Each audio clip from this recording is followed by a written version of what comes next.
Welcome to monochemistry. Today we're going to talk about cyclic alkanes. So these types of alkanes are alkanes, like we've talked about before, that have only single carbon-to-carbon single bonds, but instead of being in a chain, they're in a cycle. And a cycle is like a loop. So the minimum number of carbons for cyclic alkanes is 3.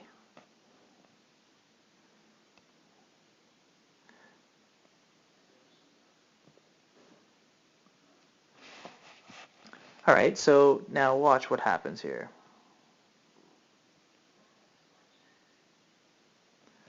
Okay, so notice there's no double bonds. You got all single bonds. And so what I'm going to do now is I'm just going to quickly fill in the other bonds that the carbons would have. And so each one in this diagram so far already has 2. So the hydrogens are going to come in now, and you're going to have 2 hydrogens off of each carbon.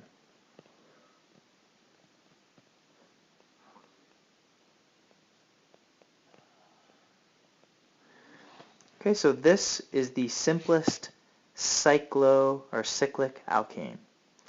Now, who thinks they can name this one? There's really only one difference between the name of this thing and the name of the 3-carbon alkane. The 3-carbon alkane would be called, what do you think it would be called? It would be called propane.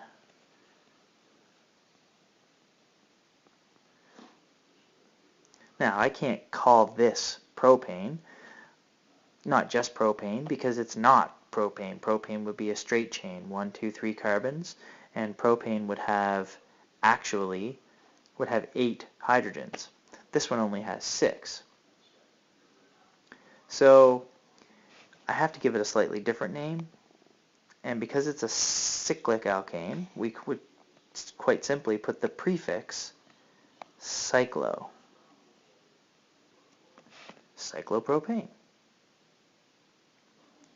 Okay, let's try and draw a couple more. I'm going to draw one more for you here. All right, let's draw cyclobutane.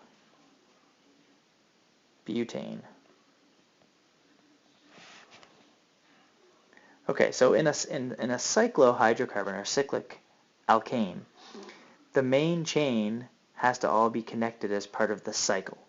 So for butane, we know that there's going to be 4 carbons.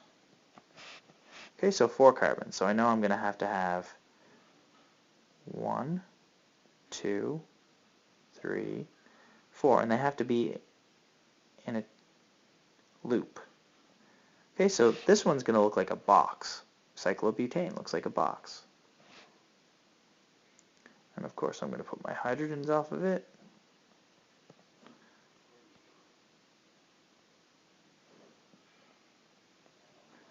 Notice I'm only putting 2 hydrogens off each one because every carbon has already 2 bonds. Okay, so cyclobutane. It's not butane because butane would be a straight line. It's cyclobutane because they're all connected and it forms a loop. Now the general formula for cycloalkanes is the same as the general formula for alkenes. Watch.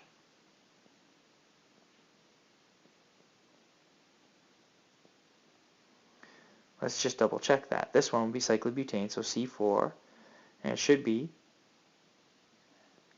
H8. Does that work? Looks good. Okay, so really quickly we're going to talk about what happens when you have branches. Makes sense, right? So let's go back, and I'll also show you. Here's cyclopropane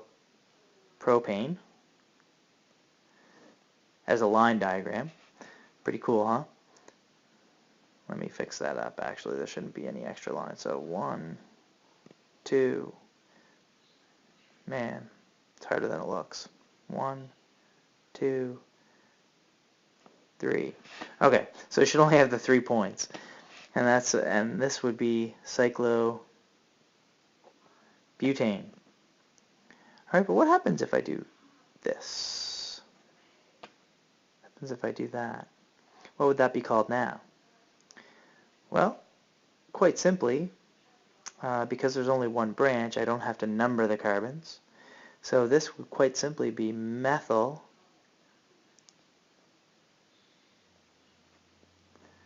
cyclopropane.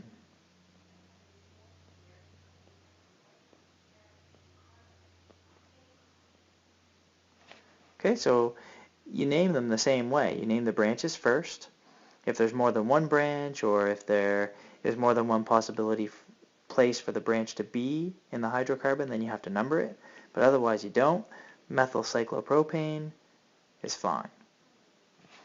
Let's try this one. What do you think the name for this one would be? Well, watch this. I'll give you two possibilities. See if you can figure out which one is right. Okay, so the first possibility is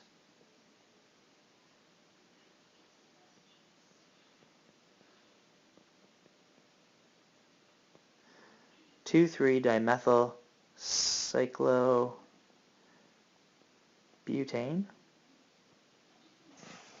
That's the first possibility. The second one is 1,2-dimethyl cyclobutane.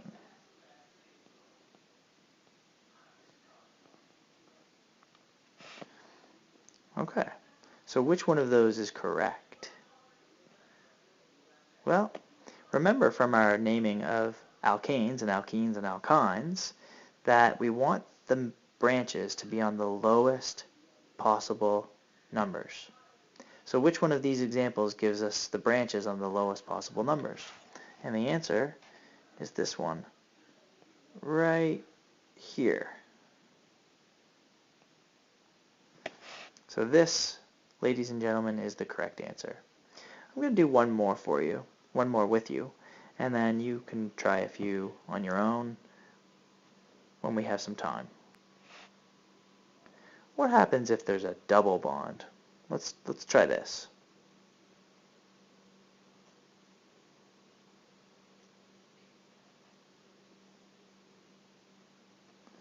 Okay, so there's my example. Now, instead of this being cyclobutane, what's it going to be? Right, it's going to be cyclobutene.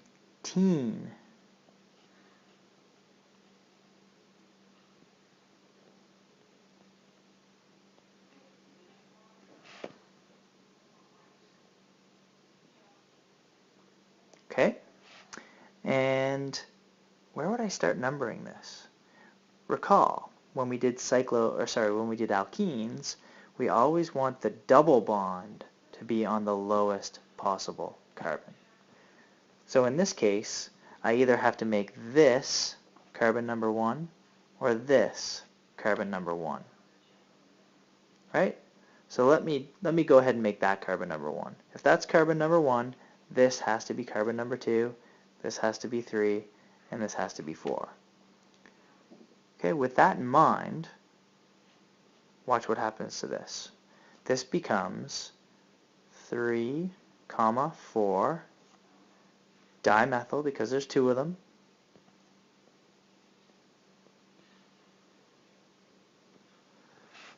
one cyclobutene. You have to indicate where the double bond is. Okay? Notice that if I move this double bond somewhere else, that changes, right? Of course it does. Alright, so in essence, other than putting the cyclo in there, the rules for naming these things are basically the same. Just don't forget, when you're dealing with cyclic alkanes or alkenes or alkynes, you got to make sure you put the cyclo as a prefix to the main body of the hydrocarbon. And that in a nutshell is how to name cyclic hydrocarbons. Bring your questions to class.